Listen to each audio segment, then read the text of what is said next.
vontade para vocês analisarem isso. O que muitas pessoas fazem é que esse grupo de 5 pessoas que avalia internamente a igreja, quando tem alguma dúvida, elas conversam com algumas pessoas da igreja. Conversam para perguntar para a opinião de outras pessoas, a visão, e trazem para o grupinho. Agora, gente, isso é confidencial. Isso é coisa do grupinho aí. E o resultado também é confidencial. É apresentado à liderança da igreja. Se é uma Assembleia de Deus, deve ser, talvez eu, o pastor da igreja, talvez com a liderança da Assembleia de Deus, como é meu irmão pastor, ao pastor presidente, e há um grupo também com ele, não é verdade? Né? Se é uma igreja presbiteriana, é o conselho da igreja, e ali apresenta-se, e ali então são tomadas as devidas ações. Agora, a última parte é a prática. A primeira é fundamentos, o povo é crente, digamos assim. O desenvolvimento, a segunda é desenvolvimento, qual é a maturidade espiritual quanto à palavra de Deus. A terceira é edificação, está o povo realmente recebendo o ensino e aplicando esse ensino. E a quarta é a prática, ou seja, a igreja ela é evangelizadora e missionária, em outras palavras, ela está crescendo. E é interessante que essas perguntas aqui são feitas a nós cruzarmos algumas informações. E uma delas é o seguinte: se a igreja cresce apenas por meio do crescimento das famílias da igreja, ou seja, os filhos e os netos, ou se a igreja cresce também pela vinda de irmãos de outras igrejas, ou se a igreja cresce por meio de pessoas que estão sendo evangelizadas por membros da igreja. Então nós também qualificamos esse tipo de crescimento. Há igrejas que mais incham, porque ali uma igreja que cresceu, dobrou, mas porque as pessoas estão saindo de outras igrejas. Eu não estou falando que isso não tem relevância, pode ter relevância, mas estou dizendo que muitas vezes a igreja não cresce por meio de ações evangelizadoras, circuladoras e assim por diante. Então isso também é analisado, que tipo de crescimento se espera. Uma outra coisa, que estou vendo várias igrejas com esse, quando eles me dão retorno, com esse resultado preocupante. Igrejas que crescem porque membros estão vindo de outras igrejas, ou pessoas estão sendo evangelizadas e se convertendo a Cristo. Mas a igreja está crescendo com gente de fora, mas está perdendo seus filhos. Os filhos estão saindo da igreja. Então isso é uma outra situação preocupante. Quer dizer, há uma falha aí no ensino da palavra no âmbito familiar. Essas famílias estão tendo tempo devocional com família, etc. Então estão notando que cada situação vai demandar um plano de ação. Muito bem. Cobrindo essas 4 partes, que são basicamente 10 perguntas, como o Bira falou, é bem autoexplicativo, não é? Autoexplicativo, você, praticamente, quando a gente dá o treinamento completo de revitalização, normalmente a gente faz as perguntas aqui como um exercício, e cada um com o livro já vai respondendo, e no final já tem um resultado real, que você não fez com tempo, com oração, com estudo e com um grupo de pessoas. É um resultado, digamos assim, mais um exercício. Mas é bem autoexplicativo, não há assim, dificuldade alguma de aplicação. Agora, o desafio maior não está em saber qual é a causa da enfermidade da igreja. Eu creio que essa metodologia ou outra metodologia pode ajudar. A maior dificuldade é realizar um plano de ação. O que fazer agora? Não é isso? Todo plano de ação precisa responder a 4 perguntas. Isso não é apenas plano de ação quanto a isso, não. Qualquer plano de ação que não responder essas 4 perguntas, ele vai estar mais ou menos furado em algum momento. A primeira pergunta é: por quê? A segunda pergunta é quem? A terceira pergunta é quando? E a 4ª pergunta é qual? Ou seja, você encontrou uma dificuldade. Suponhamos que a dificuldade, uma das razões da enfermidade da igreja local, você fez a metodologia, chegou ao diagnóstico. Você vai listar as fraquezas, certo? Você pensar que são 15 fraquezas. Então o livro explica bem. Para cada fraqueza, você possui uma linha que é um plano de ação específico. Para cada fraqueza. Suponhamos que uma fraqueza da igreja seja, por exemplo, a falta de comunhão. A igreja ela está dividida em panelinhas, ela não se encontra, ela não gosta de estar junta, ela vive muito bem cada um em sua casa, mas a falta de comunhão. Então, o que deve ser feito? Essa é a pergunta: o que deve ser feito? Muito bem. E aqui nós podemos ter, com respeito a essa fraqueza, falta de comunhão, nós podemos ter aqui 3 ações. Por exemplo, suponhamos que uma ação aqui é ensinar a Bíblia, na palavra, a importância da comunhão. Não é uma boa ação? Então, uma série de pregações bíblicas sobre a comunhão, a importância da comunhão. Outra ação pode ser, por exemplo, promoção de encontros informais. Talvez a igreja esteja ali precisando de momentos mais informais. No sábado à tarde a igreja vai para um banho, né? Juntos, né?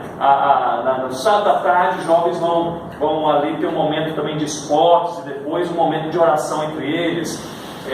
Vamos dividir talvez a igreja ali em grupos, os idosos, os jovens, etc., para terem programações próprias de comunhão informais, ou enfim, grupos menores para estudo da palavra, que a pessoa pode participar mais. Então aqui nós temos 1, 2, 3 ações para promover o que deve ser feito.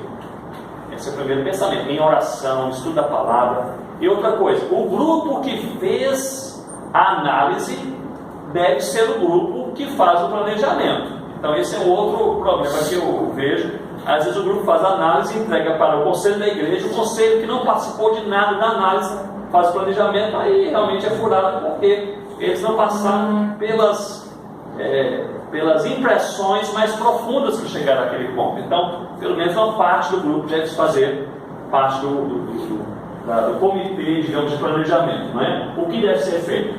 Agora, segunda pergunta: quem fará? Nós não colocarmos alguém à frente, não vai acontecer, não é assim? Então, se não tiver alguém para puxar, não vai acontecer. Então, quem fará?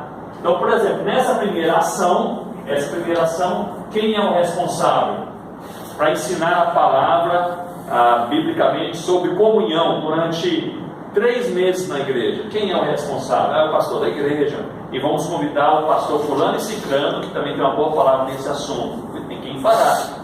A segunda aqui, por exemplo, para agora aqueles encontros informais. Quem fará? Quem vai puxar? Muito bem, temos os líderes, os jovens, líderes da terceira idade, etc. Então são essas pessoas. Tudo isso, aqui no livreto está, é uma planilhazinha muito simples, feita em Excel mesmo, planilhazinha, ali com a fraqueza e o plano de ação, certo? A terceira pergunta é: quando será feito? Então nós precisamos também aqui pensar em prazos, porque essas coisas são engavetadas, né? A vida ela é corrida. Se a gente não coloca um prazo, o negócio fica, né, ali solto. Aqui, antes de começarmos mesmo, vamos seguir falando assim: vamos fazer o planejamento dos treinamentos entre indígenas do ano que vem. Não é isso? Quer dizer, se a gente não colocar isso na agenda, a gente não faz. Porque ali a vida tem suas demandas e as coisas vão acontecendo. Então, quando será feito? Muito bem. Então, o ensino da palavra será durante 3 meses, a partir de julho. Muito bem. Então, esses encontros aqui, eles serão feitos ao longo de 1 ano, de maneira mensal, durante 1 ano, e depois será avaliado. Então, assim por diante. Gente, está dando para acompanhar direitinho? Tá? Muito bem. A última pergunta é qual? Muito bem. O que será feito? Aqui estão as fraquezas identificadas no diagnóstico da igreja. Então, para cada fraqueza, nós temos que fazer essas 4 perguntas: o que será feito, quem fará, quando será feito e qual o resultado esperado. Porque aqui nós trabalhamos com expectativa, não é isso? Então, isso tudo vai ser feito, mas qual é o resultado esperado? O resultado que a igreja tem agora mais comunhão entre as partes, etc., de maneira mais natural. O resultado é que a igreja ela passe a evangelizar mais. O resultado é que os filhos dos crentes passem a ter mais interesse pela igreja e pela palavra de Deus. Qual é o resultado esperado? Com isso aqui feito, é coisa simples. Com isso aqui feito, o planejamento, ali, ele pode ser ajustado a cada 6 meses, a cada 1 ano, mexe, ajusta, etc. Mas assim, com boa oração, reflexão, e é importante que haja para o desenvolvimento do plano de ação, isso aqui é uma coisa importante, viu? Um coordenador. Porque veja bem, até aqui tudo funcionou em equipe. É um grupo de 5 pessoas que fez a análise, é um grupo de 5 pessoas que escreveu o plano de ação. Agora, para implementar, 5 pessoas não implementam, certo? Isso é gestão. 5 pessoas tem muita dificuldade de implementar. É preciso que pode ter 5, 10, 15, 20 pessoas, mas é preciso que haja agora a figura de um coordenador. O coordenador é aquela pessoa que vai estar acompanhando se o que deve ser feito está sendo feito, se o quem aqui está realmente, né, fazendo, por exemplo, tem uma congregação de uma denominação, esqueci agora a denominação, mas lá no sul, que aplicou a metodologia em toda a sua denominação no estado do Paraná. Aplicou essa metodologia até nas igrejas que aparentemente estão saudáveis, e eles falaram, vamos passar aqui a regra, vamos aplicar em todos para ver como está. Eles fizeram, etc. E aqui na figura do coordenador, eles indicaram o coordenador, e esse coordenador, por exemplo, em uma das congregações, uma das fraquezas era o ensino da palavra. Então o que o plano de ação previa era a vinda de alguns pastores a cada mês, uma vez por mês, para o ensino mais encorpado da palavra. Então isso é interessante como isso funciona, que nós estamos vendo aí as fraquezas e nós estamos administrando os medicamentos corretos. Muito bem, quando? Esse coordenador vai também ver se os prazos estão sendo cumpridos, por que não estão sendo cumpridos, etc. E qual? E agora esse qual aqui, normalmente, é algo que o coordenador não observa sozinho. Isso aqui é a equipe de revitalização, né? Aí volta para aquela análise, a cada final de ano, ou 6 meses, inicialmente é bom 6 meses, né? Depois, o plano geralmente de ação vai de 6 meses a 2 anos. Revitalização de igreja, normalmente eu sugiro aqui no livreto um plano de ação que vai de 6 meses até 2 anos. Então, assim, não menos que 6 meses, não mais do que 2 anos, é aquele plano. Então, ali é a equipe que fez aquele diagnóstico a cada 6 meses, é bom que ela sente e perceba muito bem. A partir do plano de ação que está sendo implementado, está sendo feito, etc., qual é o resultado que nós estamos colhendo? Está realmente a igreja melhorando? Por exemplo, foi interessante, uma igreja bem tradicional, bem antiga, no interior de São Paulo, no plano de ação, que eles às vezes mandam, eu dou aquela olhada, o plano de ação, com respeito a um dos problemas, era a comunhão. Famílias históricas da igreja que brigaram, e foi um negócio de divórcio. Um menino casou, uma família casou com uma menina da outra família, as duas famílias são os pilares da igreja. Teve uma briga e os meninos divorciaram ali no início do casamento, e as famílias, então, né, cada um tomador do seu filho, né, seu parente, e as igrejas separadas. E assim, interessante que no diagnóstico as famílias sentavam em colunas diferentes na igreja. Coluna de banco aqui, a família tal, coluna aqui, a família tal. Um dos planos de ação foi o ensino da palavra para as famílias se misturarem. Parece uma coisa até engraçada, né? Mas se misturam, não sentem separados, né? E eles analisaram, depois de 6 meses, começaram a ver que espontaneamente agora a igreja está assentada nos cultos, mais ou menos de maneira misturada. Parece uma coisa simples, mas é uma grande conquista para uma igreja que eu sento aqui com os meus, você louva a Deus ali com os seus, não é? Mas é importante que o grupo agora, que analisou, ele volte para ver se os resultados estão realmente acontecendo, o que está faltando, não é isso? Então, muito bem. Basicamente essa é a metodologia simples, com bom embasamento bíblico, observando segundo o parâmetro bíblico de uma igreja local, se aquela igreja está ou não tendo aquelas marcas, quais são os pontos fracos e como realizar aqui um planejamento para fortalecer, tá bem? Desculpe que a gente não conseguiu aí ter como cortesia para vocês a ideia de distribuir, mas se realmente se aplica no seu contexto, você pode aí adquirir a editora Vida Nova, tá bom? Vida Nova. Muito bem. Quanto à revitalização, antes nós aqui nos últimos 5 minutos, eu queria terminar os 5 minutos aqui, porque na outra parte nós vamos passar para os pontos essenciais do plantio de igreja e estratégias paulinas. Aí eu queria a atenção de vocês para esse ponto, que é um ponto talvez meio contundente e meio complexo, do ponto de vista pessoal. Porque há uma tendência, de fato, da igreja, em certa medida, seguir o perfil do líder da igreja. Há uma certa tendência, especialmente quando a igreja é pequena. Isso se vê muito claramente em plantio de novas igrejas. Você chega ali, o plantador fica à vontade. O plantador de igreja começou o trabalho, está ali há 5 anos. E você olha a igreja, é a cara do plantador de igreja. E as famílias da igreja são a cara da família do plantador de igreja.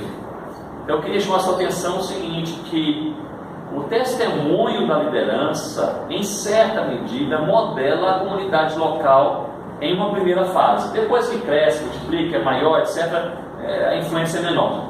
Mas no primeiro momento, aquela comunidadezinha que vai ser revitalizada, você chegou ali, né, com família, Deus te chamou ali para esse ministério, tem ali 35 pessoas. Depois de uns 2 anos, 3 anos, a tendência é que a igreja siga um pouco ali, ou siga em boa medida ali o seu perfil. Por exemplo, nessas avaliações, a gente também tem uma parte que analisa isso, né, o perfil do liderança, o perfil da igreja. E é interessante, pastores e missionários à frente da igreja local, cujas famílias não têm a prática de lerem a palavra e orarem juntas, normalmente estão à frente de igrejas cujas famílias também não fazem isso. Interessante. Pastores e missionários à frente de igrejas locais, que são mais apáticos, não têm muita iniciativa, são mais chiqueiros, não evangelizam, não são proativos. Normalmente a igreja é apática e não é proativa. O contrário também. Pastores e missionários são mais proativos, evangelizadores, envolvidos com visitação.